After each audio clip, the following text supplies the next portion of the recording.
On ignore encore les contours de la proposition que la Russie a formulée à la France concernant le sort de Laurent Vinatier. Le chercheur français accusé d'espionnage, désormais emprisonné depuis plus d'1 an et demi, pourrait être libéré.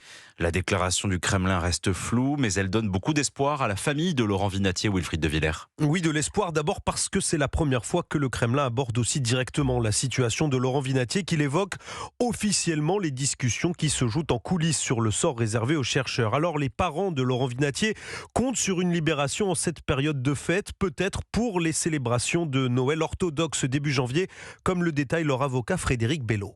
Les parents de Laurent ont fêté Noël sans leur fils. Pour eux, c'est extrêmement douloureux. Donc, une libération pour Noël, bien entendu, serait un événement des plus joyeux. La balle est désormais dans le camp de la France, affirme le porte-parole du Kremlin, qui n'évoque toutefois pas directement de libération, mais une proposition faite à Paris, zone d'ombre qui laisse la famille du chercheur dans l'incertitude. Nous ne savons pas quel est le contenu précis de cette proposition. Les parents, bien entendu, c'est très humain, aimeraient comprendre quelles sont les conditions qui sont posées par les autorités russes à la libération de leur fils. Laurent Vinatier pourrait à nouveau faire face à la justice russe en février prochain dans cette affaire d'accusation d'espionnage. Alors l'avocat de la famille espère que le sort du chercheur soit évoqué avant cela lors d'un échange prochain entre Emmanuel Macron et Vladimir Poutine. Merci Wilfried de Villers.